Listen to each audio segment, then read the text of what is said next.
Ya pemirsa, ledakan dahsyat sebuah tangki bahan bakar di Nigeria Utara menewaskan 147 orang dan melukai 70 lainnya. Insiden tragis ini terjadi setelah kendaraan tangki tersebut mengalami kecelakaan. Ledakan terjadi pada Selasa waktu setempat di Desa Majian, negara bagian Jigawa, Nigeria.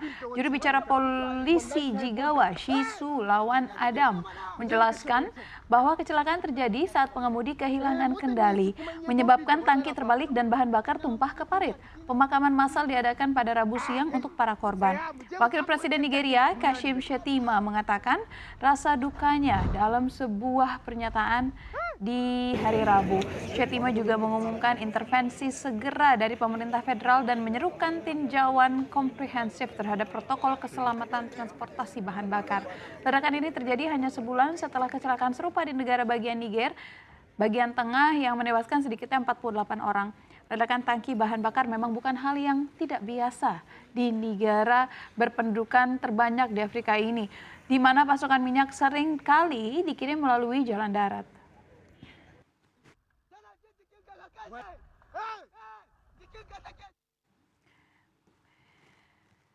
Ya pemirsa, penyanyi Liam Payne, mantan anggota One Direction, dilaporkan meninggal dunia setelah jatuh dari balkon hotelnya di Buenos Aires, Argentina. Tidak dijelaskan apakah insiden ini disengaja atau kecelakaan. Kejadian ini berlangsung pada Rabu malam di mana saksi di hotel mengungkapkan bahwa Liam jatuh dari lantai 3 kasasur Palermo Hotel. Saksi lain mengatakan bahwa Liam bertindak tidak normal di lobi hotel sebelum kejadian, bahkan sempat menghancurkan laptopnya dan harus dibawa kembali ke kamarnya. Polisi menjelaskan bahwa penyanyi itu menderita cedera sangat serius akibat jatuh. Layanan medis pun menjelaskan bahwa tidak ada kemungkinan untuk melakukan resusitasi. Payne tampaknya menderita patah tulang di dasar tengkoraknya akibat jatuh yang menurut Crescenti sekitar 13 atau 14 meter. Adapun Payne yang berusia 31 tahun telah berada di Argentina untuk menghindari konser mantan rekan bandnya Niall Horan pada awal bulan ini.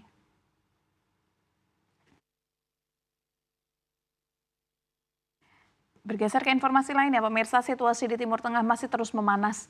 Israel terus menjatuhkan serangan ke ibu kota Lebanon, Beirut, pada hari Rabu waktu setempat. Amerika Serikat pun kembali memberikan ultimatum kepada Israel.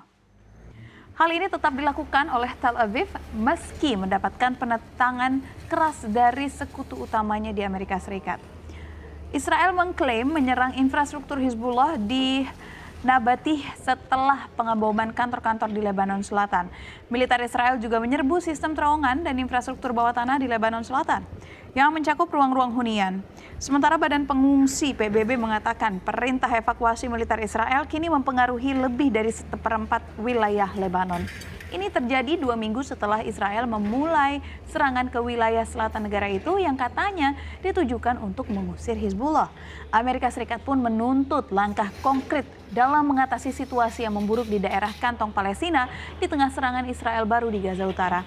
Menurut surat itu, kegagalan Israel untuk melakukan dapat berdampak pada kebijakan pendanaan Amerika Serikat.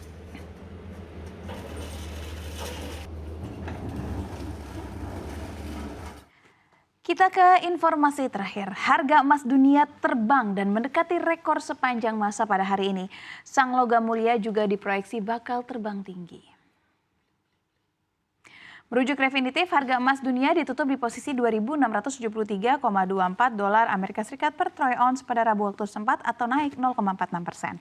Harga penutupan tersebut adalah yang tertinggi sepanjang masa dan melewati rekor harga penutupan sebelumnya yakni 2.670 dolar Amerika Serikat pada 26 September lalu.